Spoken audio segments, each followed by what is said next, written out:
ମଧୁବାବୁ ଗଦ୍ୟର ପ୍ରଶ୍ନ ଉତ୍ତର ଆଲୋଚନା କରିବା। 1 ନମ୍ବରରେ ଅଛି ସଂକ୍ଷିପ୍ତ ଉତ୍ତରମୂଳକ ପ୍ରଶ୍ନ। ପ୍ରଶ୍ନର ମୂଲ୍ୟ 1 ନମ୍ବର। 4ଗୋଟି ସମ୍ଭାବ୍ୟ ଉତ୍ତର ମଧ୍ୟରୁ ଠିକ୍ ଉତ୍ତର ବାଛି ଲେଖ। କରେ ପ୍ରଶ୍ନ ଅଛି ଚୌଧୁରୀ ରଘୁନାଥ ଦାସଙ୍କ ଜ୍ୟେଷ୍ଠ ପୁତ୍ରର ନାମ କ'ଣ? ଅପସନ୍ ଅଛି ଗୋପାଳ ବଲ୍ଲଭ, ରାଧା ବଲ୍ଲଭ, ଉମା ବଲ୍ଲଭ, ଗୋବିନ୍ଦ ବଲ୍ଲଭ। ଉତ୍ତର ହେଉଛି ଗୋବିନ୍ଦ ବଲ୍ଲଭ। ଖରେ ପ୍ରଶ୍ନ ଅଛି ଭୀମା ଭୂୟାଁ ଉପନ୍ୟାସର ଲେଖକ କିଏ? ଅପସନ୍ ଅଛି ଗୋବିନ୍ଦ ବଲ୍ଲଭ, ଗୋପାଳ ବଲ୍ଲଭ, ମଧୁସୂଦନ, କାହ୍ନୁଚରଣ। ଉତ୍ତର ହେଉଛି ଗୋପାଳ ବଲ୍ଲଭ। ଗରେ ପ୍ରଶ୍ନ ଅଛି ଏମାନଙ୍କ ମଧ୍ୟରୁ କେଉଁଟି ପାଠଶାଳାରେ ଉପରବେଳା ପଢ଼ା ହେଉନଥିଲା? ଅପସନ୍ ଅଛି ରାମାୟଣ, ମହାଭାରତ, ଭାଗବତ, ପଣିକିଆ। ଉତ୍ତର ହେଉଛି ପଣିକିଆ। ଘରେ ପ୍ରଶ୍ନ ଅଛି କଲିକତାରେ ଗୋବିନ୍ଦ ବଲ୍ଲଭଙ୍କୁ ପ୍ରଥମେ କିଏ ଆଶ୍ରୟ ଦେଇଥିଲେ? ଅପସନ୍ ଅଛି ଅମ୍ବିକା ପ୍ରସାଦ, ବଙ୍କିମଚନ୍ଦ୍ର, ଶରତଚନ୍ଦ୍ର, ରବୀନ୍ଦ୍ରନାଥ। ଉତ୍ତର ହେଉଛି ଅମ୍ବିକା ପ୍ରସାଦ। ମୁହଁରେ ପ୍ରଶ୍ନ ଅଛି ଲର୍ଡ଼ କର୍ଜନଙ୍କ ଆଦେଶରେ ନିମ୍ନୋକ୍ତ କେଉଁ ଅଞ୍ଚଳଟିକୁ ଓଡ଼ିଶାରେ ମିଶାଇ ଦିଆଗଲା? ଅପସନ୍ ଅଛି ରାୟପୁର, ବିଳାସପୁର, ଜୟପୁର, ସମ୍ବଲପୁର। ଉତ୍ତର ହେଉଛି ସମ୍ବଲପୁର। ଚରେ ପ୍ରଶ୍ନ ଅଛି ମଧୁସୂଦନ ଜୀବନର ମଧ୍ୟାହ୍ନରେ କେତେଥର ବିଲାତ ଗସ୍ତ କରିଥିଲେ? ଅପସନ୍ ଅଛି ଥରେ, 2 ଥର, 3 ଥର, 4 ଥର। ଉତ୍ତର ହେଉଛି 2 ଥର। ଛରେ ପ୍ରଶ୍ନ ଅଛି କେଉଁ ମସିହାରେ ଭାରତରେ ମନ୍ତ୍ରୀ ଶାସନ ପ୍ରତିଷ୍ଠିତ ହେଲା? ଅପସନ୍ ଅଛି 1920, 1921, 1922, 1923। ଉତ୍ତର ହେଉଛି 1921। ଜରେ ପ୍ରଶ୍ନ ଅଛି କଲିକତାର କେଉଁ କଲେଜରେ ମଧୁସୂଦନ ଅଧ୍ୟାପନା କରୁଥିଲେ? ଅପସନ୍ ଅଛି ଚନ୍ଦନପୁର, ଜଗଦଳପୁର, ଶ୍ରୀରାମପୁର, ଚକ୍ରଧରପୁର। ଉତ୍ତର ହେଉଛି ଶ୍ରୀରାମପୁର। ଝରେ ପ୍ରଶ୍ନ ଅଛି କିଏ ଓଡ଼ିଶାର ପ୍ରଥମ ଗଭର୍ଣ୍ଣର? ଅପସନ୍ ଅଛି ଜନ୍ ଉଡ୍ରଫ୍, ଜନ୍ ହପାକ୍, ମିଷ୍ଟର ଇଭାନ୍ସ, ଜନ୍ ବିନ୍ସ। ଉତ୍ତର ହେଉଛି ଜନ୍ ହପାକ୍। ନିଅରେ ପ୍ରଶ୍ନ ଅଛି ମଧୁସୂଦନ ଦାସଙ୍କ ଶ୍ରାଦ୍ଧ ଦିବସ କେବେ ପାଳନ କରାଯାଏ? ଅପସନ୍ ଅଛି ଜାନୁଆରୀ 28, ଫେବୃଆରୀ 4, ମାର୍ଚ୍ଚ 24, ଏପ୍ରିଲ 28। ଉତ୍ତର ହେଉଛି ଫେବୃଆରୀ 4। ଟରେ ପ୍ରଶ୍ନ ଅଛି ମଧୁବାବୁ କେଉଁ ଧର୍ମ ଗ୍ରହଣ କରିଥିଲେ? ଅପସନ୍ ଅଛି ବ୍ରାହ୍ମ ଧର୍ମ, ମହିମା ଧର୍ମ, ଖ୍ରୀଷ୍ଟ ଧର୍ମ, ଇସଲାମ ଧର୍ମ। ଉତ୍ତର ହେଉଛି ଖ୍ରୀଷ୍ଟ ଧର୍ମ। 2 ନମ୍ବର ପ୍ରଶ୍ନ ଅଛି ସଂକ୍ଷିପ୍ତ ଉତ୍ତରମୂଳକ ପ୍ରଶ୍ନ। ଗୋଟିଏ ବାକ୍ୟରେ ଉତ୍ତର ଲେଖ। ପ୍ରତ୍ୟେକ ପ୍ରଶ୍ନର ମୂଲ୍ୟ ରହିଛି 1 ନମ୍ବର। କରେ ପ୍ରଶ୍ନ ଅଛି କେଉଁ ମହାପୁରୁଷଙ୍କ ଜୀବନ କାହାଣୀ ଉତ୍କଳର ଅର୍ଦ୍ଧ ଶତାବ୍ଦୀର ଇତିହାସ? ଉତ୍ତର ହେଉଛି ମଧୁବାବୁ। ମଧୁବାବୁଙ୍କ ଜୀବନ କାହାଣୀ ଉତ୍କଳର ଅର୍ଦ୍ଧ ଶତାବ୍ଦୀର ଇତିହାସ। ଖରେ ପ୍ରଶ୍ନ ଅଛି ମଧୁବାବୁ ଉତ୍କଳର ଘରେ ଘରେ କେଉଁ ନାମରେ ପରିଚିତ? ଉତ୍ତର ହେଉଛି ମଧୁବାବୁ ବା ମଧୁ ବାରିଷ୍ଟର। ମଧୁବାବୁ ଉତ୍କଳର ଘରେ ଘରେ ମଧୁବାବୁ ବା ମଧୁ ବାରିଷ୍ଟର ନାମରେ ପରିଚିତ। ଗରେ ପ୍ରଶ୍ନ ଅଛି ମଧୁସୂଦନ କେଉଁଥିପାଇଁ ନିରନ୍ତର ବ୍ୟାକୁଳ ଥିଲେ? ଉତ୍ତର ହେଉଛି ଦେଶର ଜାତିର ସର୍ବବିଧ ଉନ୍ନତି ପାଇଁ। ମଧୁସୂଦନ ଦେଶର ଜାତିର ସର୍ବବିଧ ଉନ୍ନତି ପାଇଁ ନିରନ୍ତର ବ୍ୟାକୁଳ ଥିଲେ। ଗରେ ପ୍ରଶ୍ନ ଅଛି ମଧୁସୂଦନଙ୍କ ଜୀବନର ଚିରଲକ୍ଷ୍ୟ କ'ଣ ଥିଲା? ଉତ୍ତର ହେଉଛି ଓଡ଼ିଆ କିପରି ଓଡ଼ିଶା ବାହାରେ ଦେଶ ବିଦେଶରେ ସମ୍ମାନିତ ହେବ।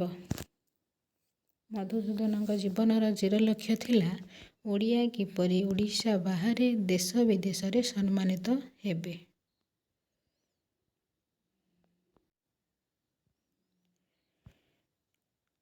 ମୁହଁରେ ପ୍ରଶ୍ନ ଅଛି ମୃତ୍ୟୁ ଶଯ୍ୟାରେ ମଧ୍ୟ କେଉଁ କଥା ମଧୁସୂଦନଙ୍କର ଏକମାତ୍ର ଚିନ୍ତା ଥିଲା? ଉତ୍ତର ହେଉଛି ଓଡ଼ିଆର ଉନ୍ନତି। ମୃତ୍ୟୁ ଶଯ୍ୟାରେ ମଧ୍ୟ ଓଡ଼ିଆର ଉନ୍ନତି କଥା ମଧୁସୂଦନଙ୍କର ଏକମାତ୍ର ଚିନ୍ତା ଥିଲା। ଚରେ ପ୍ରଶ୍ନ ଅଛି କେଉଁ ଗ୍ରାମକୁ ପ୍ରତ୍ୟେକ ଓଡ଼ିଆର ତୀର୍ଥସ୍ଥାନ ବୋଲି କୁହାଯାଇଛି? ଉତ୍ତର ହେଉଛି କଟକ ଜିଲ୍ଲାର ସତ୍ୟଭାମାପୁର ଗ୍ରାମ। କଟକ ଜିଲ୍ଲାର ସତ୍ୟଭାମାପୁର ଗ୍ରାମକୁ ପ୍ରତ୍ୟେକ ଓଡ଼ିଆର ତୀର୍ଥସ୍ଥାନ ବୋଲି କୁହାଯାଇଛି। 6ରେ ପ୍ରଶ୍ନ ଅଛି ମଧୁବାବୁଙ୍କ ପିତା ମାତାଙ୍କ ନାମ କ'ଣ? ଉତ୍ତର ହେଉଛି ଚୌଧୁରୀ ରଘୁନାଥ ଦାସ, ଶ୍ରୀମତୀ ପାର୍ବତୀ ଦେବୀ। ମଧୁବାବୁଙ୍କ ପିତା ମାତାଙ୍କ ନାମ ଚୌଧୁରୀ ରଘୁନାଥ ଦାସ, ଶ୍ରୀମତୀ ପାର୍ବତୀ ଦେବୀ। 6ରେ ପ୍ରଶ୍ନ ଅଛି ମଧୁବାବୁଙ୍କ ପିତୃ ମାତୃଦତ୍ତ ନାମ କ'ଣ ଥିଲା? ଉତ୍ତର ହେଉଛି ଗୋବିନ୍ଦ ବଲ୍ଲଭ। ମଧୁବାବୁଙ୍କ ପିତୃ ମାତୃଦତ୍ତ ନାମ ଥିଲା ଗୋବିନ୍ଦ ବଲ୍ଲଭ। 6ରେ ପ୍ରଶ୍ନ ଅଛି ମଧୁସୂଦନଙ୍କ ସାନ ଭାଇର ନାମ କ'ଣ ଥିଲା? ଉତ୍ତର ହେଉଛି ଗୋପାଳ ବଲ୍ଲଭ। ମଧୁସୂଦନଙ୍କ ସାନ ଭାଇର ନାମ ଗୋପାଳ ବଲ୍ଲଭ ଥିଲା। 9ରେ ପ୍ରଶ୍ନ ଅଛି ବାଲ୍ୟକାଳରେ ମଧୁସୂଦନ କେଉଁଠାରେ ପାଠ ପଢ଼ିଥିଲେ? ଉତ୍ତର ହେଉଛି ଗାଁ ଚାଟଶାଳୀରେ ଜଣେ ମାଟିବଂଶ ଅବଧାନଙ୍କ ପାଖରେ। ବାଲ୍ୟକାଳରେ ମଧୁସୂଦନ ଗାଁ ଚାଟଶାଳୀରେ ଜଣେ ମାଟିବଂଶ ଅବଧାନଙ୍କ ପାଖରେ ପାଠ ପଢ଼ିଥିଲେ। 10ରେ ପ୍ରଶ୍ନ ଅଛି ପ୍ରାଚୀନ ଓଡ଼ିଶାରେ ବଂଶ ପରମ୍ପରା କ୍ରମେ କେଉଁମାନେ ପ୍ରାଥମିକ ଶିକ୍ଷାଭାର ଗ୍ରହଣ କରୁଥିଲେ? ଉତ୍ତର ହେଉଛି ମାଟିବଂଶ ବା କ୍ଷିତିବଂଶ ଅବଧାନମାନେ। ପ୍ରାଚୀନ ଓଡ଼ିଶାରେ ବଂଶ ପରମ୍ପରା କ୍ରମେ ମାଟିବଂଶ ବା କ୍ଷିତିବଂଶ ଅବଧାନମାନେ ପ୍ରାଥମିକ ଶିକ୍ଷାଭାର ଗ୍ରହଣ କରୁଥିଲେ। 18ରେ ପ୍ରଶ୍ନ ଅଛି ସ୍ଥାନ ବିଶେଷରେ ଅବଧାନମାନଙ୍କୁ କ'ଣ କହନ୍ତି? ଉତ୍ତର ହେଉଛି ଓଝା। ସ୍ଥାନ ବିଶେଷରେ ଅବଧାନମାନଙ୍କୁ ଓଝା କହନ୍ତି। 19ରେ ପ୍ରଶ୍ନ ଅଛି ଆଗେ କେଉଁଠାରେ ଗାଁ ପାଠଶାଳା ବସୁଥିଲା? ଉତ୍ତର ହେଉଛି ଗାଁରେ ଖଣ୍ଡେ ଚାଳି ଘରେ ବା ଶୀତ ଦିନରେ ଆମ୍ବ ବା ବରଗଛ ମୂଳରେ। ଆଗେ ଗାଁରେ ଖଣ୍ଡେ ଚାଳି ଘରେ ବା ଶୀତ ଦିନରେ ଆମ୍ବ ବା ବରଗଛ ମୂଳରେ ପାଠଶାଳା ବସୁଥିଲା। 20ରେ ପ୍ରଶ୍ନ ଅଛି ପିଲାମାନେ ଭୂମିରେ କେଉଁ ଖଡ଼ିରେ ଲେଖୁଥିଲେ? ଉତ୍ତର ହେଉଛି ଶୁଆପଖିଆ। ପିଲାମାନେ ଭୂମିରେ ଶୁଆପଖିଆ ଖଡ଼ିରେ ଲେଖୁଥିଲେ। 21ରେ ପ୍ରଶ୍ନ ଅଛି ପିଲାମାନେ କେଉଁଥିରେ ହସ୍ତାକ୍ଷର ମଡ଼ାଉଥିଲେ? ଉତ୍ତର ହେଉଛି ତାଳପତ୍ର ବା ଲେଖନରେ। ପିଲାମାନେ ତାଳପତ୍ର ବା ଲେଖନରେ ହସ୍ତାକ୍ଷର ମଡ଼ାଉଥିଲେ। 22ରେ ପ୍ରଶ୍ନ ଅଛି ଛାତ୍ରମାନଙ୍କୁ ପ୍ରତ୍ୟୁଷରୁ ଉଠିବା ପାଇଁ ଅବଧାନମାନଙ୍କର କେଉଁ ବ୍ୟବସ୍ଥା ଥିଲା? ଉତ୍ତର ହେଉଛି ସୁବ୍ୟବସ୍ଥା ହେଉଛି ଶୂନ ଦେବା। ଛାତ୍ରମାନଙ୍କୁ ପ୍ରତ୍ୟୁଷରୁ ଉଠିବା ପାଇଁ ଅବଧାନଙ୍କର ସୁବ୍ୟବସ୍ଥା ଥିଲା ଶୂନ ଦେବା। 23ରେ ପ୍ରଶ୍ନ ଅଛି ପ୍ରଥମେ ଚାଟଶାଳୀକୁ ଆସି କ'ଣ କରିବାକୁ ପିଲାମାନଙ୍କ ମଧ୍ୟରେ ପ୍ରତିଦ୍ୱନ୍ଦ୍ୱିତା ଥିଲା? ଉତ୍ତର ହେଉଛି ଅବଧାନଙ୍କୁ ପ୍ରଣାମ। ପ୍ରଥମେ ଚାଟଶାଳୀକୁ ଆସି ଅବଧାନଙ୍କୁ ପ୍ରଣାମ କରିବାକୁ ପିଲାମାନଙ୍କ ମଧ୍ୟରେ ପ୍ରତିଦ୍ୱନ୍ଦ୍ୱିତା ଥିଲା। 10ରେ ପ୍ରଶ୍ନ ଅଛି ଚାଟଶାଳୀରେ ସନ୍ଧ୍ୟାବେଳେ କେଉଁ ଶ୍ଲୋକ ଆବୃତ୍ତି କରାଯାଉଥିଲା? ଉତ୍ତର ହେଉଛି ଦୀପଂ ଜ୍ୟୋତିଃ ପରଂ ବ୍ରହ୍ମ। ଚାଟଶାଳୀରେ ସନ୍ଧ୍ୟାବେଳେ ଦୀପଂ ଜ୍ୟୋତିଃ ପରଂ ବ୍ରହ୍ମ ଶ୍ଲୋକ ଆବୃତ୍ତି କରାଯାଉଥିଲା। 10ରେ ପ୍ରଶ୍ନ ଅଛି ଚାଟଶାଳୀରେ କେତେବେଳେ ମାନସାଙ୍କ ପଚରା ଯାଉଥିଲା? ଉତ୍ତର ହେଉଛି ସନ୍ଧ୍ୟାବେଳେ। ଚାଟଶାଳୀରେ ସନ୍ଧ୍ୟାବେଳେ ମାନସାଙ୍କ ପଚରା ଯାଉଥିଲା। 9ରେ ପ୍ରଶ୍ନ ଅଛି ମଧୁବାବୁ କେତେ ବର୍ଷ ବୟସରେ କଟକ ଆସିଥିଲେ? ଉତ୍ତର ହେଉଛି 13। ମଧୁବାବୁ 13 ବର୍ଷ ବୟସରେ କଟକ ଆସିଥିଲେ। ପରେ ପ୍ରଶ୍ନ ଅଛି ମଧୁବାବୁ କଟକର ଇଂରାଜୀ ବିଦ୍ୟାଳୟରେ ପଢ଼ିବା ପାଇଁ କିଏ ଆପତ୍ତି କରିଥିଲେ? ଉତ୍ତର ହେଉଛି ପିତାମହୀ। ମଧୁବାବୁ କଟକର ଇଂରାଜୀ ବିଦ୍ୟାଳୟରେ ପଢ଼ିବା ପାଇଁ ତାଙ୍କ ପିତାମହୀ ଆପତ୍ତି କରିଥିଲେ। ପରେ ପ୍ରଶ୍ନ ଅଛି ମଧୁସୂଦନଙ୍କ ପିତାମହୀଙ୍କର କ'ଣ ଆଶଙ୍କା ଥିଲା? ଉତ୍ତର ହେଉଛି ସେ ଇଂରାଜୀ ପଢ଼ିଲେ କିରସ୍ତାନ ବା ଖ୍ରୀଷ୍ଟିଆନ ହୋଇଯିବେ। ମଧୁସୂଦନଙ୍କ ପିତାମହୀଙ୍କର ଆଶଙ୍କା ଥିଲା ଯେ ସେ ଇଂରାଜୀ ପଢ଼ିଲେ କିରସ୍ତାନ ବା ଖ୍ରୀଷ୍ଟିଆନ ହୋଇଯିବେ। ପରେ ପ୍ରଶ୍ନ ଅଛି କଟକରେ ଉଚ୍ଚ ଇଂରାଜୀ ବିଦ୍ୟାଳୟ ପରେ କେଉଁ ନାମରେ ନାମିତ ହୋଇଥିଲା? ଉତ୍ତର ହେଉଛି ରେଭେନ୍ସା କଲିଜିଏଟ୍ ସ୍କୁଲ। କଟକରେ ଉଚ୍ଚ ଇଂରାଜୀ ବିଦ୍ୟାଳୟ ପରେ ରେଭେନ୍ସା କଲେଜିଏଟ୍ ସ୍କୁଲ ନାମରେ ନାମିତ ହୋଇଥିଲା। ପରେ ପ୍ରଶ୍ନ ଅଛି ଗୋବିନ୍ଦ ବଲ୍ଲଭ କଟକ ହାଇସ୍କୁଲରୁ ଏଣ୍ଟ୍ରାନ୍ସ ପାସ୍ କରି କେଉଁଠାରେ କେଉଁ କାମରେ ନିଯୁକ୍ତ ହୋଇଥିଲେ? ଉତ୍ତର ହେଉଛି ବାଲେଶ୍ୱର କିରାନୀ। ଗୋବିନ୍ଦ ବଲ୍ଲଭ କଟକ ହାଇସ୍କୁଲରୁ ଏଣ୍ଟ୍ରାନ୍ସ ପାସ୍ କରି ବାଲେଶ୍ୱରଠାରେ କିରାନୀ କାମରେ ନିଯୁକ୍ତ ହୋଇଥିଲେ। ମୋରେ ପ୍ରଶ୍ନ ଅଛି ଆଗେ ଚାନ୍ଦବାଲିଠାରୁ ଲୋକେ କିପରି କଲିକତା ଯାଉଥିଲେ? ଉତ୍ତର ହେଉଛି ଷ୍ଟିମର ବା ଧୂଆଁ କଳ ଚାଳିତ ନୌକାରେ। ଆଗେ ଚାନ୍ଦବାଲିଠାରୁ ଲୋକେ ଷ୍ଟିମର ବା ଧୂଆଁ କଳ ଚାଳିତ ନୌକାରେ କଲିକତା ଯାଉଥିଲେ। ଜର ପ୍ରଶ୍ନ ଅଛି, କଲିକତାରେ ଗୋବିନ୍ଦ ବଲ୍ଲଭଙ୍କର କାହା ସହିତ ପରିଚିତ ହେଲା? ଉତ୍ତର ହେଉଛି ଜଣେ ବଙ୍ଗୀୟ ଖ୍ରୀଷ୍ଟିଆନ ପାଦ୍ରୀ ଅମ୍ବିକା ପ୍ରସାଦ ହାଜରା। କଲିକତାରେ ଗୋବିନ୍ଦ ବଲ୍ଲଭଙ୍କର ଜଣେ ବଙ୍ଗୀୟ ଖ୍ରୀଷ୍ଟିଆନ ପାଦ୍ରୀ ଅମ୍ବିକା ପ୍ରସାଦ ହାଜରାଙ୍କ ସହିତ ପରିଚିତ ହେଲା। ର ପ୍ରଶ୍ନ ଅଛି, ଗୋବିନ୍ଦ ବଲ୍ଲଭ କେଉଁ ବିଷୟରେ MA ପାସ୍ କରିଥିଲେ? ଉତ୍ତର ହେଉଛି ଇଂରାଜୀ ସାହିତ୍ୟ। ଗୋବିନ୍ଦ ବଲ୍ଲଭ ଇଂରାଜୀ ସାହିତ୍ୟରେ MA ପାସ୍ କରିଥିଲେ। ର ପ୍ରଶ୍ନ ଅଛି, ମଧୁବାବୁ ପ୍ରଥମେ କଲିକତାର କେଉଁ ସ୍କୁଲରେ ଶିକ୍ଷାଦାନ କରୁଥିଲେ? ଉତ୍ତର ହେଉଛି ବିଭିନ୍ନ ସ୍କୁଲରେ। ମଧୁବାବୁ ପ୍ରଥମେ କଲିକତାର ବିଭିନ୍ନ ସ୍କୁଲରେ ଶିକ୍ଷାଦାନ କରୁଥିଲେ। ର ପ୍ରଶ୍ନ ଅଛି, ଶେଷରେ ମଧୁବାବୁ କେଉଁ କଲେଜରେ ଅଧ୍ୟାପକ ହେବା ପାଇଁ ପ୍ରାର୍ଥୀ ହୋଇଥିଲେ? ଉତ୍ତର ହେଉଛି ଶ୍ରୀରାମପୁର। ଶେଷରେ ମଧୁବାବୁ ଶ୍ରୀରାମପୁର କଲେଜରେ ଅଧ୍ୟାପକ ହେବା ପାଇଁ ପ୍ରାର୍ଥୀ ହୋଇଥିଲେ। ର ପ୍ରଶ୍ନ ଅଛି, ଶ୍ରୀରାମପୁର କଲେଜ ଅଧ୍ୟକ୍ଷ ମଧୁବାବୁଙ୍କୁ ଡାକି କ'ଣ ପଚାରିଲେ? ଉତ୍ତର ହେଉଛି ଆପଣ କେଉଁ ବିଷୟ ପଢ଼ାଇ ପାରିବେ? ଶ୍ରୀରାମପୁର କଲେଜ ଅଧ୍ୟକ୍ଷ ମଧୁବାବୁଙ୍କୁ ଡାକି ପଚାରିଲେ ଯେ ଆପଣ କେଉଁ ବିଷୟ ପଢ଼ାଇ ପାରିବେ? ମୁଦ୍ରଣେଶ୍ୱରରେ ଅଛି ପ୍ରଶ୍ନ, ମଧୁବାବୁ ଶ୍ରୀରାମପୁର କଲେଜରେ ଛାତ୍ରମାନଙ୍କୁ କେଉଁ ବିଷୟ ପ୍ରାଞ୍ଜଳ ଭାବରେ ପଢ଼ାଇ କ'ଣ ହୋଇପାରିଥିଲେ? ଉତ୍ତର ହେଉଛି ଇଂରାଜୀ, ଗଣିତ, ଭୂଗୋଳ, ଛାତ୍ରମାନଙ୍କ ଶ୍ରଦ୍ଧା ଓ ଭକ୍ତିଭାଜନ। ମଧୁବାବୁ ଶ୍ରୀରାମପୁର କଲେଜରେ ଛାତ୍ରମାନଙ୍କୁ ଇଂରାଜୀ, ଗଣିତ, ଭୂଗୋଳ ବିଷୟ ପ୍ରାଞ୍ଜଳ ଭାବରେ ପଢ଼ାଇ ଛାତ୍ରମାନଙ୍କ ଶ୍ରଦ୍ଧା ଓ ଭକ୍ତିଭାଜନ ହୋଇପାରିଥିଲେ। ରେ ପ୍ରଶ୍ନ ଅଛି, ଗୋବିନ୍ଦ ବଲ୍ଲଭ କେଉଁ ବିଶ୍ୱବିଦ୍ୟାଳୟରୁ BL ପାସ୍ କରିଥିଲେ? ଉତ୍ତର ହେଉଛି କଲିକତା। ଗୋବିନ୍ଦ ବଲ୍ଲଭ କଲିକତା ବିଶ୍ୱବିଦ୍ୟାଳୟରୁ BL ପାସ୍ କରିଥିଲେ। ପ୍ରଶ୍ନ ଅଛି, ଗୋବିନ୍ଦ ବଲ୍ଲଭ କଲିକତାରେ ଶିକ୍ଷକତା କଲାବେଳେ କାହାର ଗୃହଶିକ୍ଷକ ରୂପେ ନିଯୁକ୍ତ ହୋଇଥିଲେ? ଉତ୍ତର ହେଉଛି ସ୍ୱନାମଧନ୍ୟ ଭାରତୀୟ ଗୁଣୀ ଗଣାଗ୍ରଗଣ୍ୟ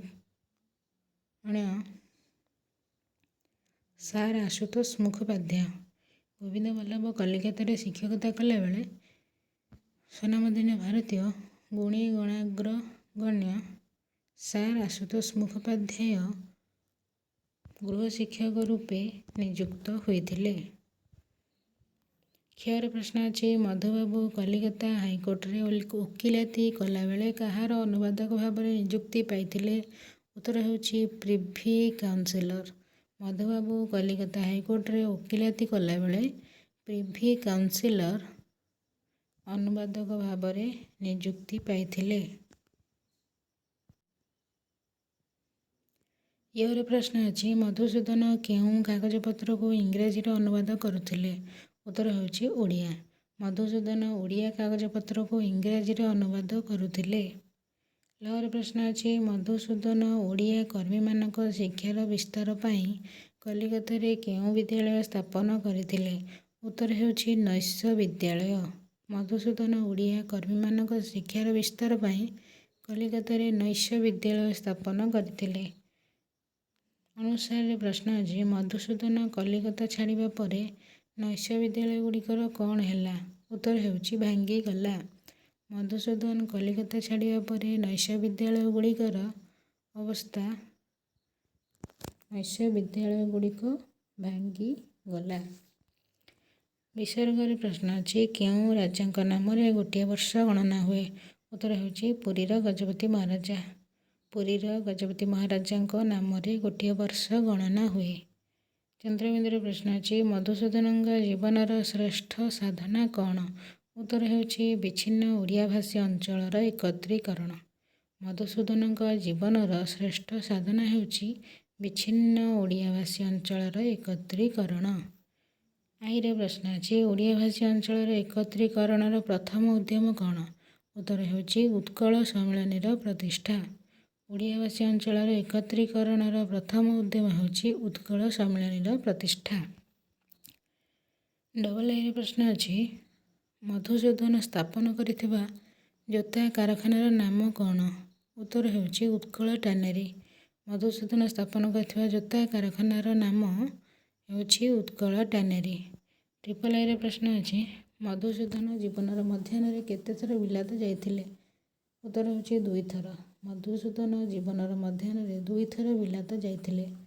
ଆଇଭିରେ ପ୍ରଶ୍ନ ଅଛି, ମନ୍ତ୍ରୀ ଭାବରେ ମଧୁସୂଦନ ସର୍ବଦା ନିଜର କ'ଣ ବିକାଶ କରି ଯାଇଥିଲେ? ଉତ୍ତର ହେଉଛି ସ୍ୱାତନ୍ତ୍ର୍ୟ ଓ ଶକ୍ତିର। ମନ୍ତ୍ରୀ ଭାବରେ ମଧୁସୂଦନ ସର୍ବଦା ନିଜର ସ୍ୱାତନ୍ତ୍ର୍ୟ ଓ ଶକ୍ତିର ବିକାଶ କରି ଯାଇଥିଲେ। ବିରେ ପ୍ରଶ୍ନ ଅଛି, ମଧୁସୂଦନ କେଉଁ ଭାଷାରେ ଜଣେ ତେଜସ୍ୱୀ ବକ୍ତା ଥିଲେ? ଉତ୍ତର ହେଉଛି ଇଂରାଜୀ ଓ ଓଡ଼ିଆ। ମଧୁସୂଦନ ଇଂରାଜୀ ଓ ଓଡ଼ିଆ ଭାଷାରେ ଜଣେ ତେଜସ୍ୱୀ ବକ୍ତା ଥିଲେ। ବିରେ ପ୍ରଶ୍ନ ଅଛି, ମଧୁସୂଦନଙ୍କ ଜୀବନର ମୂଳମନ୍ତ୍ର କ'ଣ ଥିଲା? ଉତ୍ତର ହେଉଛି ଜାତି ସଂଗଠନ। ମଧୁସୂଦନଙ୍କ ଜୀବନର ମୂଳମନ୍ତ୍ର ଥିଲା ଜାତି ସଂଗଠନ। ଧନ୍ୟବାଦ।